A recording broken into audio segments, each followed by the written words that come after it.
était la parole, et la parole est Christ. Radio Parole Vie, la radio qui donne la vie à travers la parole. Fidèle auditeur, auditrice, il y a Radio Parole Vie, Tikaye Soumassia Nazareth, Nzamba Tata Nabiso Jean-Paul Mayata Milanda, Asalabino Bolamu, Apambolabino, Nalibaku Malamu, Otozwami Bisonio surtout, autour ya Malobana Nzambe. Yamboto Banda, Malobana Nzambe, Nalingi, na exprimer ba acte de gratitude, et pas ya Kolona Biso Soumassia Nazareth, Pona Bolamu naye, oyo wapi azoko ba kosala kat na biso, kopesa biso bomoi, kobatela biso, kobomba biso. Na kelisusu koloba, merci et pas à notre père, le révérend évangéliste Jean-Paul Mayata, oyaza tata na biso, oyo tozobika na sena makolo na ye lokola bana, tango nyonso, tata azo lembate, kotalisa biso ndela ya Yesu Masia Nazareth, kosunga biso kotikala na ba principe, pour que un jour, tout le monde a le beau Nzambe tata, peut kota na saison et ba témoignage favorable. Na ekolo balisusu un grand merci et pas à notre pasteur, le pasteur Herbie, oyazali responsable, ya Radio Parole Vie, na acte ya malamu oyo asali ko sélectionner ngai lokola moko ya batei na semaine oyo na tranche ya enseignement oyo et bandama qui et pas ya Mosala Nzambe le pasteur Jivency Mwenze. Je m'en vais me présenter. Je suis votre frère, le pasteur Rifin Toukembo, moko ya bana ya tata na biso Jean-Paul Mayata. Avant to banda enseignement na biso na lingi bisika tozali to bondela Nzambe tata. Kolona biso Yesu Masia Nazareth to pusani epai na yo, kolo toye epai na yo Nzamba solo pe ya bomoi na ba besoin na ba mituna oyo tilelo biyano ezate. Nzamba bomoi makomelo bi peuple na yo aza détruit par se gazangi boyebi. Yawe to mikitisi toye epai na yo Nzambe kozwa boyebi na nzela na maloba na yo. Sunga biso tata tozwa boyebi oyo kosalete to tambola na mokili oyo wapi makambu ezali ebele pour ne pas tata kombo na yo eyokisa masoni. Na bondeli yo mo santo alola Nzamba bomoi, papa oyo, mama oyo, elenge oyo akoyoka biso, azala kolo, béni na nzela maloba na yo, dans le nom suprême et glorieux de notre Seigneur Jésus-Christ de Nazareth, de to bondelaki na kondima lokola motomoko tolobi, merci Seigneur Jésus-Christ de Nazareth. Tika kolo na biso a pambola biso. Oui, c'est mi tobandaki tranche ya enseignement elongo na Mosala Nzambe le pasteur Jivency Mwenze oyo wapi tozolobela mama na likambu na biso na thème qui complote contre toi. Oui, peuple de Dieu, qui complote contre toi ezali motuna etunami. Nani oyo azo comploter contre yo? Na lingi na ebisa mona na Nzambe moko oyo azolanda biso na tango oyo landa penza enseignement oyo kosunga yo. Na lingi na ebisa yo ezana bato bazo comploter contre yo, mususu oyebi bango mususu bayebi oyebi te. Motune tunami nani azo comploter contre yo? Yamboto tanga maloba na Nzambe na linga to sala rapidement recours na thème ya enseignement na biso oyo balobi qui complote contre toi. Mo oyo eza important et sengeli to définir, c'est le complot. C'est le complot. Le complot, peuple de Dieu, baibisi biso na dictionnaire, ezali entreprise en préparation formée secrètement entre deux ou plusieurs personnes contre l'intérêt plutôt d'un État ou d'un groupe de personnes ou une personne. Na lingi na simplifié yango peuple de Dieu. Complot eza tout juste simplement likita bato basali pona moto to pona groupe ya bato songolo na lolenge ya kobatama sans que moto oyo basaleli likopa ayebake eza na batu balingeli eboule po basala mabe. Peuple de Dieu eza na batu ebele bazobika pe na ba situation oyo mususu azoloba te nga nazalaka na problème na mutu te, ce n'est pas mauvais, c'est bien. Mususu azoloba te nga nde na bika en tout cas c'est difficile pour que ezala na moto oyo azo banza mabe pona nga. Bien aimé, tika na yebisa yo na tranche oyo soko pesi biso matoi Yesu Masia Nazareth nzamba solo pe abomoy akozanga te kosala yo bolam. Dans la Bible il y a des gens oyo basibisa makambo oyo tozoloba sur les complots.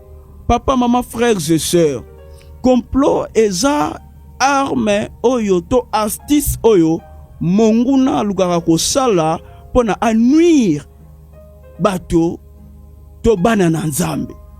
Non seulement na domaine à kosambela, même dans le domaine séculier, les complots se forment ou se font partout, dans des sociétés, dans des familles, dans des églises, partout. Papa, maman, frères et sœurs, tant que tu as ça complot, ça complot jamais pour que mutamo na bolam. Ça complot c'est juste pour nuire la vie de la personne, afin que mutu abon na bolam te, afin que mutu a se retrouver dans situation moko ezali purement difficile. Yangona lingi to tanga rapidement maloba na nzambe, total la personnage moko na Bible en rapport avec le thème otozolobela comment belela ki nzambe. Pourquoi? Parce qu'il avait su comprendre que il y a des gens qui formaient des complots contre lui. Papa, maman, frères et sœurs, na tardif otozoloba maloba na nzambe na lingi na rappele yo kolala te konimba te, il y a un complot ozo salama quelque part. Ceux qui pona yo te pona bana, ceux qui pona bana te pona mobali, ceux qui pona mobalité pour la famille. Papa na biso Jean-Paul Mayata alobaka babutu nyonso ezalaka babutu akolala te. Yango na ye lokola sentinelle ko avertir papa moko, maman moko, elenge moko ke babutu nyonso ezala babutu akolala te. Pendant que on se donne na un profond sommeil, ozo ebate que quelque part il y a des complots ezo salama. Yango na nzela na enseignement oyo nazo ndimisama erosunga libota moko, ekopesa libota moko makasi ya koluka elongi na nzambe tata. Maloba na nzambe eyebisi biso na livre ya Psaume 31, 14 à 15. Tobandeli pour la meilleure audition. Psaume 31, 14 à 15. Écoutez ce que la Bible dit. Mais je me confie en toi. Awa mutazolo ba je me confie en toi. Ezali David. Oyo wapi nzamba bengaki l'homme selon mon cœur. Je continue la pensée de Dieu. Alors, je me confie en toi, ô Éternel. J'ai dit, tu es mon Dieu, oui. Le Dieu que David avait reconnu qu'il était son Dieu, na lingi na faire comprendre yo, ce Dieu-là n'a pas changé, il est aussi ton Dieu, mon Dieu, notre Dieu. Alors, mes destinées sont dans ta main. David azolo ba kolo, ba lobi na ngai eza na maboko na yo, oui. Papa, maman, frères et sœurs, balobi na biso si même na maboko nzambe tata. Alobi, délivre-moi de mes ennemis et de mes persécuteurs. Waouh, je me pose la question. David, oyo nzamba bengi l'homme selon son cœur. Alobi, nzambe, délivre ngai na maboko banguna nanga pe bato yo bazotelemela nga. Oui, par là nous pouvons comprendre ceci, peuple de Dieu, qu'il y avait des ennemis oyo batelemaki pour na comploter contre vie à David. Frère, ozolanda biso na tango, papa, maman, elenge mwasi mobali, le complot est réel. Le complot est vrai. David abi nzambe batelanga. Ezana bato basangani, banguna basangani po basalama ngai mabe, bazo salama kita, nazo rappele yo, na babutu oyo batu nyonso tu balali, ezana ba makite zo salama. Kasi na bondeli nzamba tata na biso Jean-Paul Mayata. Fidèle auditeur, auditrice, ya radio Parole Vie. Ba complot nyonso eko salama pona yo, pona libota na yo, tika nzambe na biso Yesu Masia Nazareth. Aluka abundela yo, alongisa yo, parce que ozala makasi te. Bisika ozali, esengeli confiance ezala place epai na nzambe. David alobi nzambe kangolanga. Oui, devant de telles situations, ezaka na nzambe ndazala makoki ya kokangola pe ya kobundela mutu. devant de telles situations, ezalaka na Nzambe moko Yesu Masia Nazareth, soki tobeleli, totaleli, tolukie na losambo. Bien-aimé dans le Seigneur, peu importe complot wana, Nzamba intervenir. Akobikisa akokangola. Bien-aimé dans le Seigneur, ce que nous allons retenir, c'est que c'est quoi? C'est que via mutu, et si même na maboko na Nzambe. Oh, que le Seigneur vous bénisse, bino bozolanda biso. Via mutu, et si même na maboko na Nzambe. Papa, maman, vina yo, et si même na maboko na Nzambe. Quel que soit bitumba, quel que soit ba complot na lingina asireo, il y a un Dieu véritable qui s'appelle Jésus-Christ de Nazareth. Oyo aza mieux placé pour na repesa yo elonga. Tika basala ba complot, tika basala makita. Kasi ozana Nzambe tango robelela. Nzambe oyo komboneza Yesu Masia Nazareth akita kasembola galobo pona kokangola ba oya ye. Bien-aimé dans le Seigneur, complot nyonso bien-aimé ezalaka formé epai ya bato mabe. Oyo nyonso eza mabe ezalaka kaka na finalité pe ya mabe. Oyo eza malamu finalité pe ezalaka malamu. Bien-aimé dans le Seigneur, vie ya motu moko te ekoki kosimbama na loboko ya muninga na ye mutu te. Bien-aimé dans le Seigneur, ta vie est entre les mains de Dieu, pas entre le main de ceux qui complotent contre toi. Non. Papa, maman, il y a des complots, oui. Mais qu'est-ce qu'il faut faire lorsqu'on sait bien que bah complot est jali? Ah, c'est vrai. Tobo y comploter, mais nous avons un Dieu. Tant que complot salamaka amonaka. Tant que batu bazoko arrêter ba idée négative. Amonaka. Tant que tu vas arrêter ba complot oza malamute amonaka. Yango na lina kende plus loin. Na Ésaïe chapitre 54 verset 17, la Bible dit: toute arme forgée contre toi. Oh, toute arme. Oh, j'insiste, toute arme. Papa, tu dis? Oui, j'insiste, toute arme. Toute arme forgée contre toi sera sans effet. Na butu ya lelo. Ce que ça la manduke rotalisa mapa na yo, topo na libota na yo, je vous rassure, selon la parole de Dieu sera nul et sans effet. Et toute langue qui s'élèvera en justice contre toi, tu la condamneras. Voilà la raison pour laquelle te koebisayo nandela tem oyo. Il y a un complot. Oui, c'est une question. Qui complote contre toi? Oui, papa, maman, frère, je sais. Il y a un complot qui s'est fait quelque part. Le complot peut être organisé par les membres de ta famille. Bisiko osalaka, na église, bisiko sambelaka, partout, oui, il y a un complot qui s'est fait. Mais écoutez, complot oyo ko simbate, oyo arme ko zala forger contre toi ko zala sans effet, si seulement, si, que oza mwana nanzam et que tu trouves la protection entre les mains puissantes de l'Éternel, comme David vient de le dire, il dit, mes destinées sont entre tes mains. J'aimerais te dire, papa, maman, frères et sœurs, vina yo, vinanga, vina bisobana na Nzambe, eza na maboko na Nzambe tata. Lokole eza na maboko na Nzambe tata, oui, ba osala na biso bitumba kasi ba olonga bisote. Tout complot, je crois bien, le Seigneur, par son amour infini, il peut faire en sorte que ce complot ezala révélé. Nazo bondela yo, complot on est surtout ba osala pona yo. Et vous allez dévoiler dans le nom suprême et glorieux de Jésus-Christ de Nazareth. Papa, maman, frères et sœurs, quel est le but du complot? Parce que tant que tu vas faire le complot, fais un habit. Bit et zalaranine, il y a complot. Tikana et bisayo. Bit à complot et zali rien que pour nous nuire. Tu vas faire le complot pour nuire yo, pour que tu vas renverser yo, pour que tu vas détruire yo, pour que tu vas piéger yo. Ton yoso oyo bakoluka ko piéger yo na semaine oyo na bondeli Nzamba tata nanga Jean-Paul Mayata Yesu Masia Nazareth bakweya na ba piège na bango moko yo okobunda te kasi Nzambe tata na biso Jean-Paul Mayata Yesu Masia Nazareth ne akobundela biso bita complète ko nuire eza ko sala mutu mabe koluka ko kwisa mutu koluka ko bebisa mutu koluka ko piéger mutu de manière à ce que mutu akota na situation moko o eza ya passe. Or quand le complot se fait, c'est fait non dans le but que Mouta mona bolamu. Et au salama pour que Moutou akota na kata souffrance. Voilà le but du complot. Totangango na psaume 10, le verset 2. La Bible dit, le méchant dans son orgueil poursuit les malheureux.